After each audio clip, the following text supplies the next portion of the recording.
इस वीडियो में हम बिंदु संख्या 3 पर चर्चा करेंगे, जो कि स्कूल व्याख्याता इतिहास की जो हमने 5 बिंदु बनाए थे उनमें से ये तीसरे नंबर का बिंदु है। और तीसरे नंबर का बिंदु ये है कि स्कूल व्याख्याता इतिहास की परीक्षा के लिए कोचिंग करनी चाहिए या नहीं करनी चाहिए।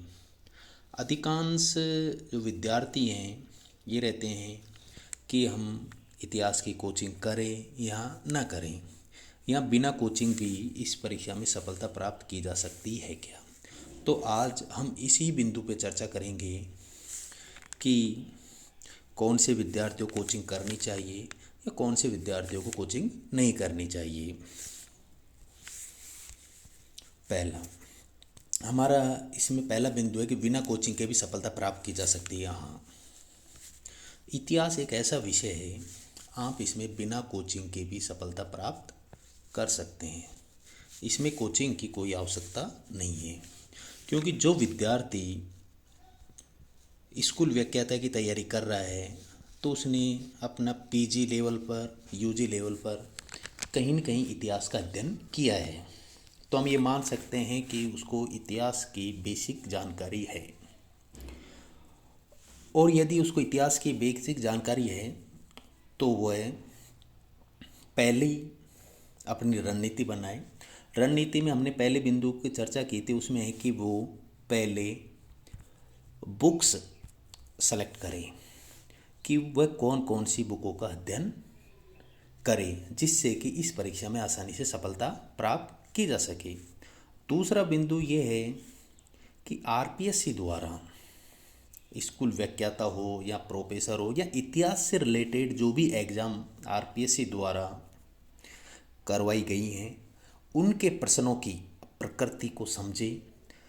आरपीएससी किस ट्रेंड में इतिहास के प्रश्न पूछ रही है, तो इस प्रकार यदि वो पिछले प्रश्नों का एनालिसिस करे और उनके आधार पर अपनी तैयारी की शुरुआत करे तो वह बिना कोचिंग के भी सफलता प्राप्त कर सकता है।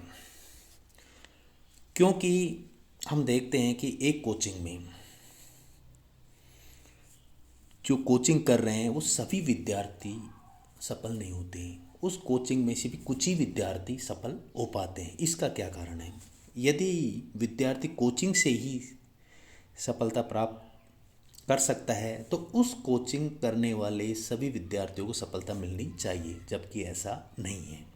कोचिंग एक आपका मार्गदर्शन करती है, जबकि मेहनत आपको करनी होती है। तो ये मेरा ये मानना है व्यक्तिगत कि यदि आपकी रणनीति सही है, आपकी बुकों का सही चयन है और आप इतिहास का समय समय पर रिवीजन कर रहे हैं, तो आप बिना कोचिंग के भी सफलता प्राप्त कर सकते हैं।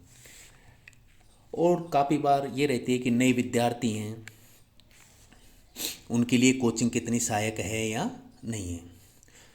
क्योंकि इतिहास में कोई नया विद्यार्थी नहीं है, हालांकि वो एग्ज़ाम के लिए नया हो सकता है, लेकिन इतिहास को उसने कहीं न कहीं पढ़ा है और वो पढ़ता आया है। तो नए विद्यार्थी भी अपनी रणनीति, अपनी किताबों को सेलेक्ट करके अच्छे से तैयारी कर सकता है। और यदि वह कोचिंग भी लेता है तो कोचिंग केवल उसको मार्गदर्शन दे सकती है, जबकि अध्ययन उसको स्वयं करना होगा। उसको एक थोड़ा मार्गदर्शन मिल सकता है। तीसरा हमारा पॉइंट है कि जो पुराने विद्यार्थी हैं, जो पहले भी इस एग्ज़ाम को देख चुके हैं या पहले कोचिंग कर चुके हैं, तो उन्हें दोबारा कोचिंग करने की ज़रूरत है या नहीं है। मेरा मानना ये है कि ऐसे विद्यार्थियों को बिल्कुल कोचिंग करने की ज़रूरत नहीं है। इन विद्यार्थियों को जो आरपीएससी के पुराने पेपर हैं उनको अच्छे से अध्ययन करना चाहिए और उनसे ये निष्कर्ष निकालने की कोशिश करनी चाहिए कि आरपीएससी जो प्रश्न पूछ रही है इन परीक्षाओं में, उनका पैटर्न क्या है, उन प्रश्नों की प्रकृति क्या है। आरपीएससी जिस तरीके से प्रश्नों को पूछ रही है, क्या उसी दिशा में हम अध्ययन कर रहे हैं कि इतिहास की बुकों का?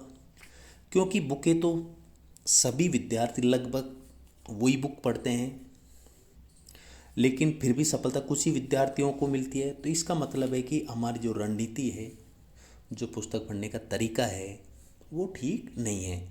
तो वह दोबारा कोचिंग करने की बजाय अपने असफलता के क्या क्या कारण रहे उनका अच्छे से एनालिसिस करें और उसके बाद वो तैयारी शुरू करें।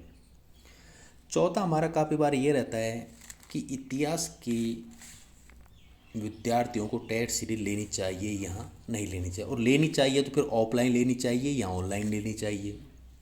मेरा ये मानना है कि टेस्ट सीरीज यदि आप लेना चाहते हो तो अवश्य लेनी चाहिए, लेकिन मेरा ये मानना है यदि ऑनलाइन की बजाय यदि ऑफलाइन उपलब्ध है आपके आसपास तो आपको ऑफलाइन टेस्ट सीरीज लेनी चाहिए, क्योंकि टेस्ट सीरीज से समय समय पर आपका मूल्यांकन होता रहेगा कि आपकी तैयारी वास्तव में सही चल रही है या नहीं चल रही है। यह जो टॉपिक पढ़ा है आपने, उसका जो अध्ययन किया है उस टॉपिक का, उसमें जो प्रश्न पूछे जा रहे हैं उनको आप हल कर पा रहे हो या नहीं कर पा रहे हो।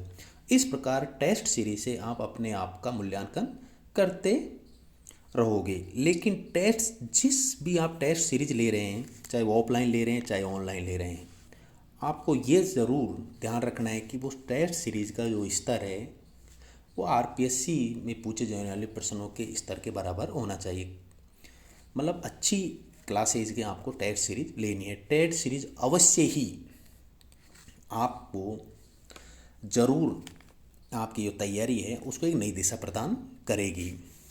तो ये मेरा ये मानना है कि बिना कोचिंग के भी इतिहास में सफलता प्राप्त की जा सकती है, क्योंकि इतिहास एक ऐसा विषय है यदि आपकी रणनीति सही है, सही बुकों का चयन है और आप इसको बार बार रिवीजन करते हो और शॉर्ट्स में आपके पास नोट्स हैं जिनके द्वारा इस विषय का बार बार बार बार यदि आप रिवाइज कर पाते हो तो ज़रूर आपको बिना कोचिंग भी सफलता प्राप्त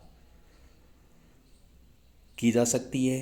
ऐसा कुछ नहीं है कि हम कोचिंग के द्वारा ही सफलता प्राप्त कर सकें।